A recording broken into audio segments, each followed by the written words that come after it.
Big uphill climb here, so start out ahead of everybody. I think we're heading up to that round thing over there in the distance.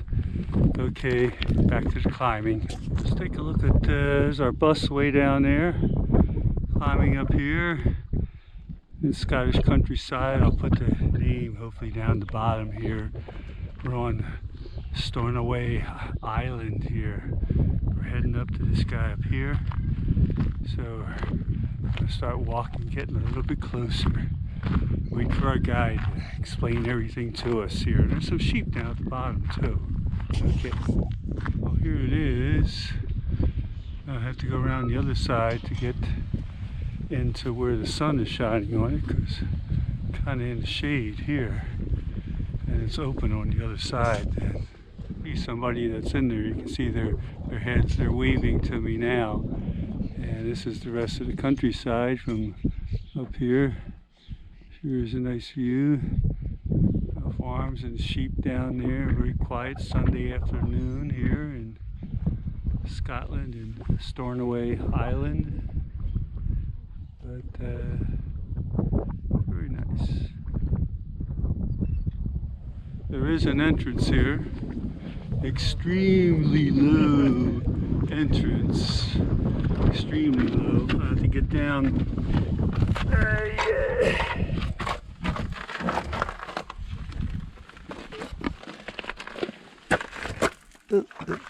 Clear. Slowly. Okay. Sorry about the jostling of the camera, but there was a very low entrance down there. As you can see down there. Very low. And what we have in here is a big wall. Looks like Spanish moss growing on it here. And we have a little moundy thing here, which has some grooves in it for traction. And there we are.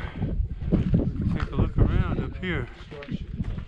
Well, I'm sure you will explain. And these double walls.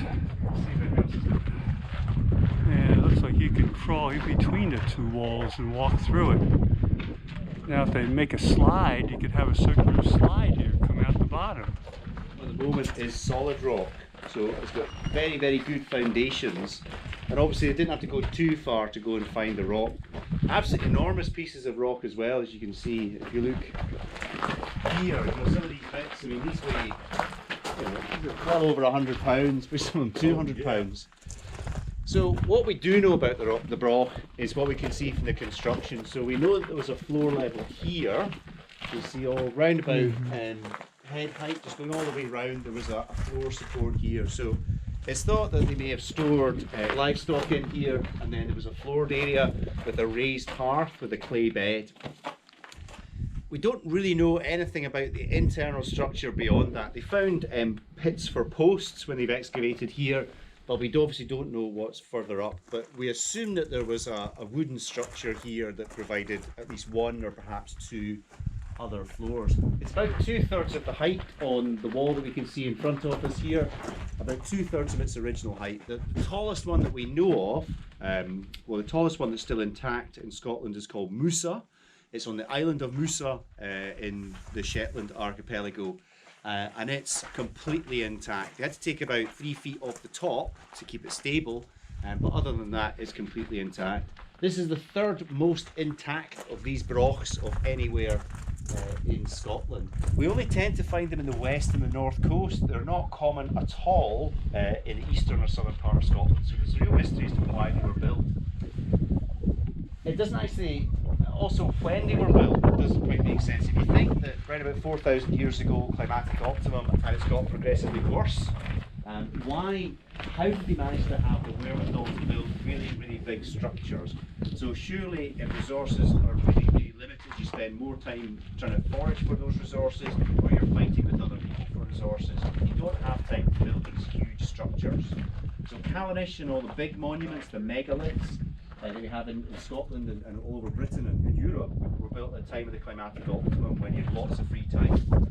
But right about the Roman times, about 2,000 years ago, there was about a 400-year blip of really poor weather, and all of a sudden there was the kind of the Roman warming period, as it was known.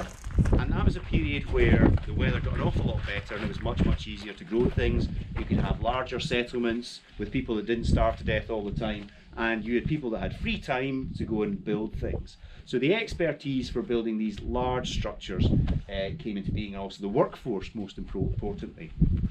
If you look at them closely, the bases are like a bell. They're called an OG shape, which means they start off thick and then they curve in towards the top. So the walls actually taper, and again, similar to the black houses, it's a twin-walled construction, thickest at the base and tapering up towards the top.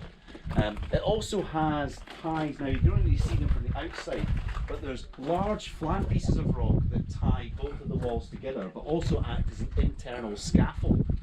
So it's almost like an internal staircase that goes all the way around, but it ties the two walls together.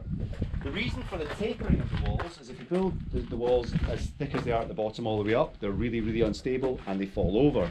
So they quickly figured out you need to thin them out towards the top.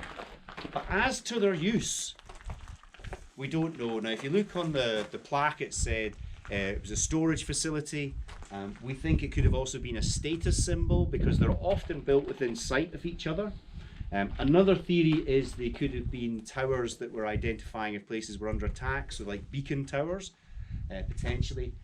If they were defensive structures, building a big open roof or a big roof that would be covered in animal skins or thatch, it's not a great defensive idea. There is a story of one of the clans of the area, the Macaulays, were besieging this particular broch, and one of the Macaulays used his daggers as dirks to go and climb up, and then he threw flaming peats into the building itself and then smoked the people out. So not a great defensive structure really, if you could throw. Oh yes, there is a staircase going up on one inside halfway, but I'm not going to climb the stairs here, so I'm going to back out. Here's in between the two of them. You can see in there's different levels. I thought there was a floor in here. Down below where I was, there was a stairway, so you could probably get in between the walls up to these upper levels up here.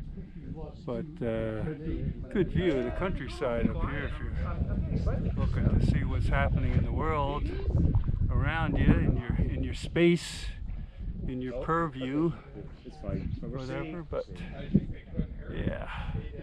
There you go. Welcome to Carloway.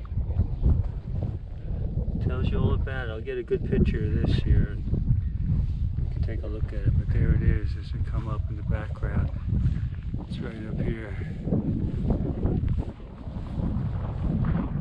It's a little windy out here. This is June the 9th, 2019. Ed Getley once again here for you. And we got put the name on the bottom here, Don Carloway, whatever this thing is called in back of me here, which we were just inside. So there might be some good pictures in there. And we got the countryside out in back of me here, which you can see over my shoulder. And some nice views there. And I'm standing at a little promontory point, and the structure is in back of me. I hope you can see it. I have the camera facing me, so I can't see what it's seeing back there. But there it is. And we're going to turn around. I'll take another view of the countryside here in back of me. And it's over my shoulder here, back down this way. And you can see it's down there.